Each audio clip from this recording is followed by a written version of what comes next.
Hey guys, it's Lisa and welcome to my channel. Today, out of necessity, I'm going to make some garden decor. As many of you know, I started in my store about 8 years ago with home decor and things that I had crafted, and now we're making some changes to the store because we're also a landscape supply yard, and we've decided that we want more things for the garden. We want the store to kind of go along with what's going on outside. And the reason for that is because the majority of our business is landscapers and homeowners that are working in their landscape yard or their landscape beds. And although I do have several that come to my store, my husband's business, it has really picked up, where mine not so much.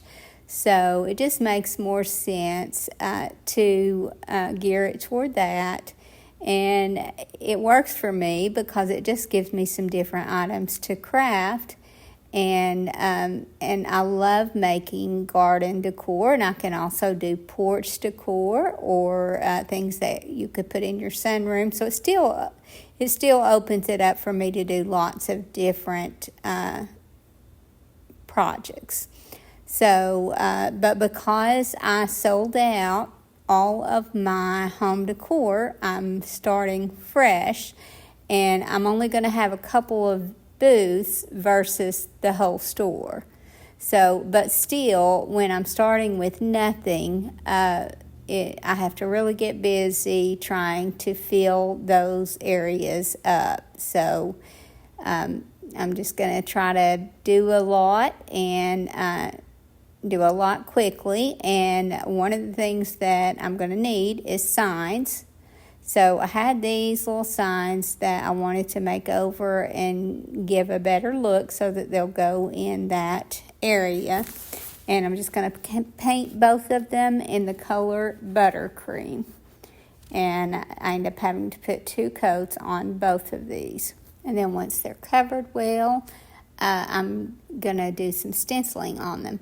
And these are a set of stencils that I found on Amazon, and I will link these in the description. There's several in this set, and I just really like these stencils.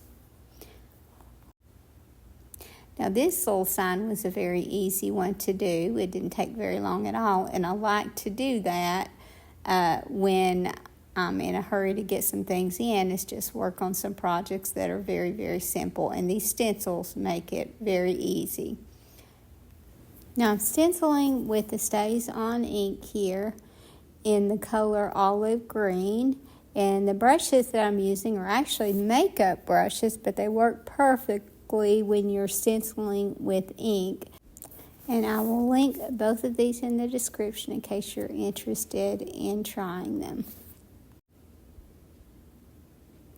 So now I'm going to change colors and do the rest of the stenciling in black.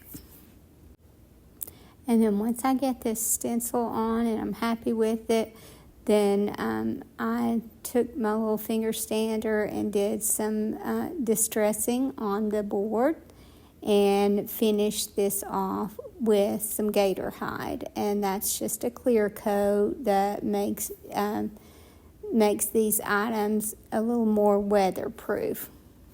I said I used my little finger sander on this, but I ended up just using some regular sandpaper.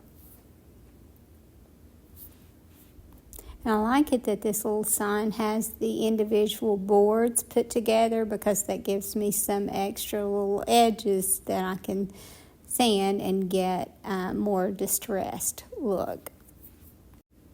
Now, if I wasn't using Stays On ink here, I would need to just mist the top coat on it, the first coat, and then let that dry well, and then mist another coat, and then let that dry well, and then I could give it a good solid coat.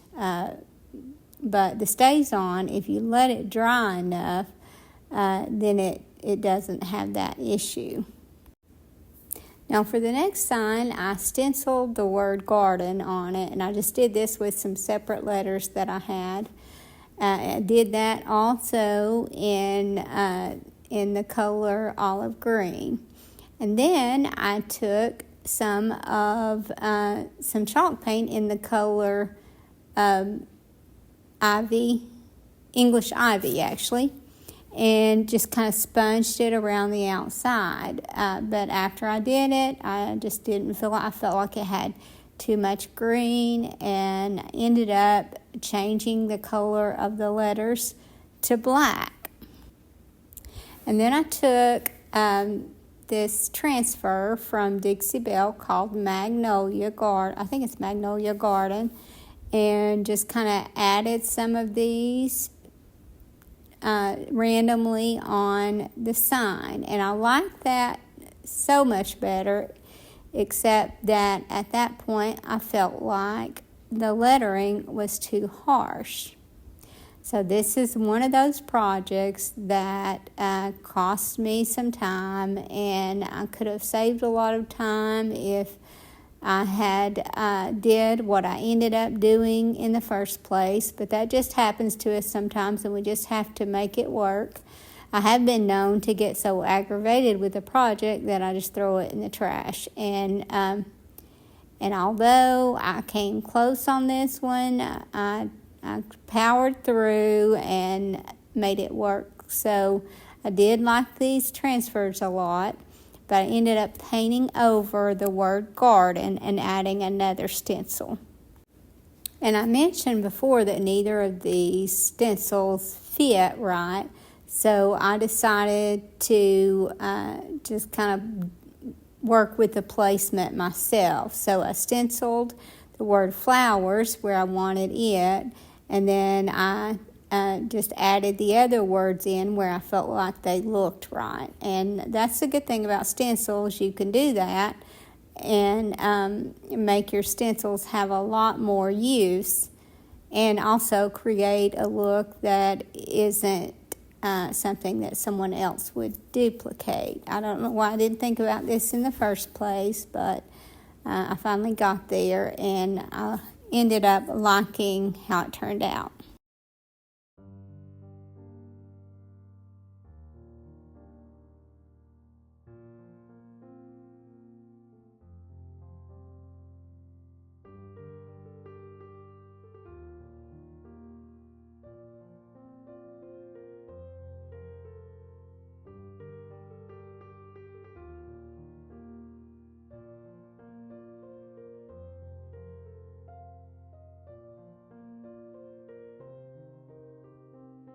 And I had some of these little cast iron wall hooks, and they're just actually just kind of a dark brown color. And all that I'm going to do is dry brush some color on them. I'm not going to add a whole lot because I want some of that brown to show through. So I'm painting the leaves green, and also the hook, because the hook is kind of part of that stem. And then I'll add another color on the bird, and I'm just going to do these birds in some different colors. And once I get them painted, and even though I'm letting a lot of that brown show through, then once it dries, I'm going to take a damp cloth and rub really hard on the painted area, and take some more of that color off, and that will just give it more of an aged and worn look. And then I will seal the entire thing with a clear finish.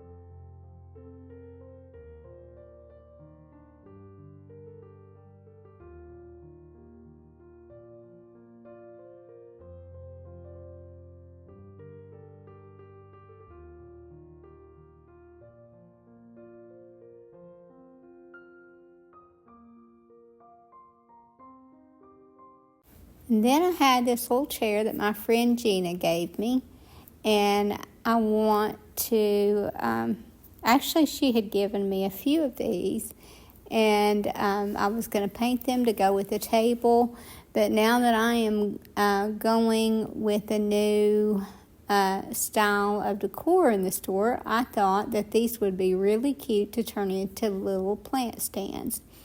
So I painted the entire thing with 2 coats of the color Sea Glass.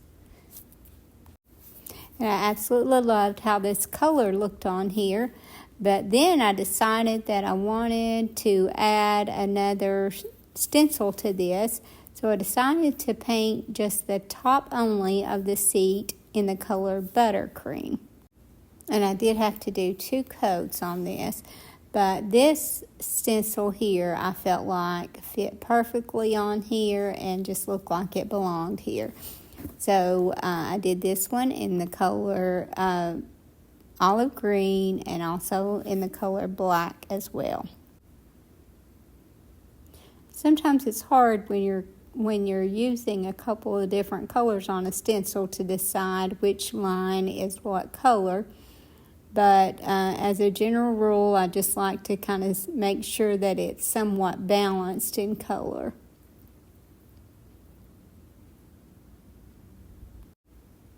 And then I just took some sandpaper and distressed this very lightly and finished it off with a clear top coat.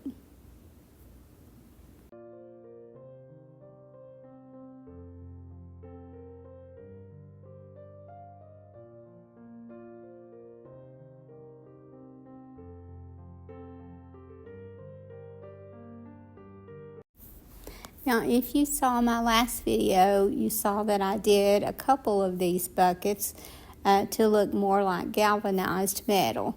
But for this one, I don't want that look on this, and I'm just going to paint this. It already has the color Buttercream on it, and I just added another coat of Buttercream on the bottom, and then I put the Sea Glass on the top.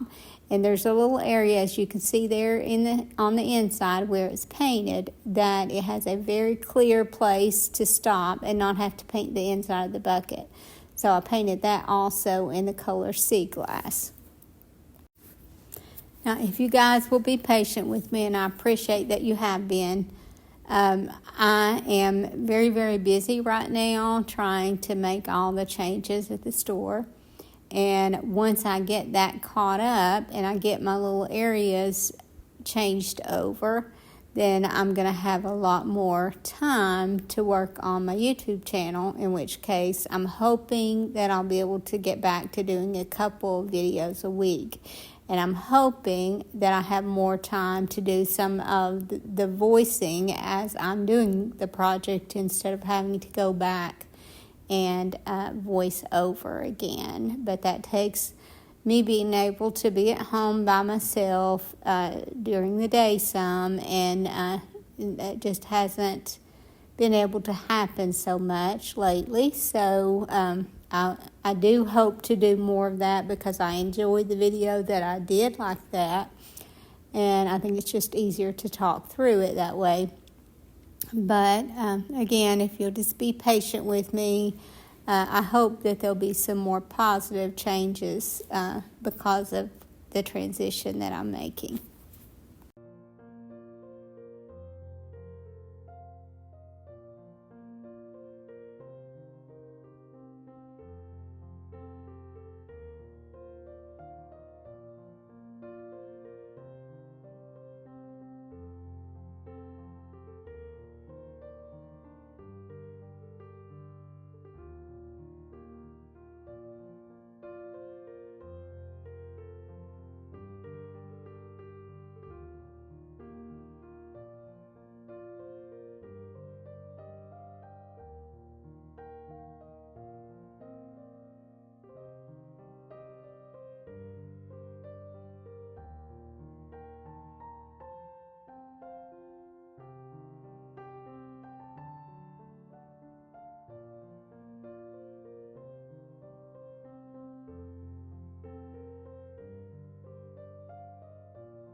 Now here I'm using another one of those stencils from the same set rather. And I'm just going to use the inside part of it. I like that border around the outside, but it's not going to work out well with this bucket because the bucket's a little shorter than that.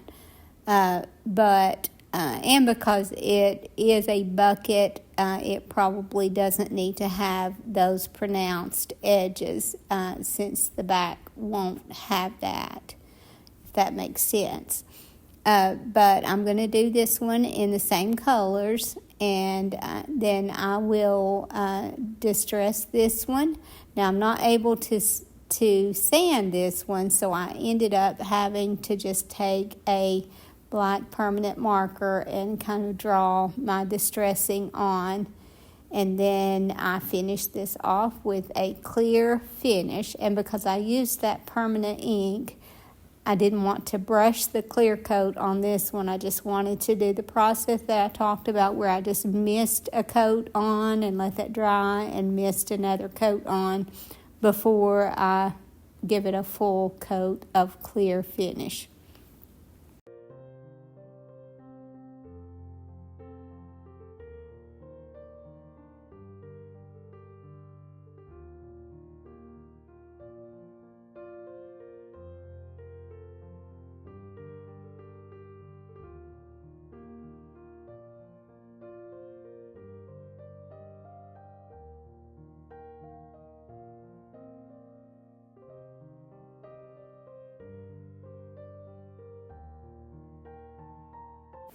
Now here is a small galvanized tub that I had in my stash, and I want to paint this one in the color buttercream on the bottom, and then on that top area where the design is, and also on the inside of the tub, I want to paint it in the color Weeping Willow. And it did take 2 coats of the buttercream and then only 1 coat of the Weeping Willow covered well. I purposely left the darker rim around the top and also the handles in the galvanized color that they were, because it was a darker galvanized color, and I just felt like it worked really well. Now I free-handed this because I did have that raised area there to start at. But after I add my transfers to this, I ended up going back and cleaning that edge up a little bit more. But the transfer that I'm going to use on this one is a sweet little transfer set called Fairy from Dixie Belle. And I will find that and add that in the description as well. But I'm going to add some of that to the front and the back of this bucket.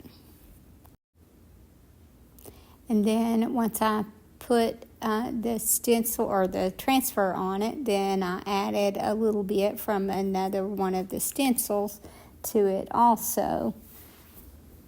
And then I just finish this off with a clear finish to seal the paint in and also to seal in that transfer.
I hope you guys enjoyed this video, and I hope to see you in the next.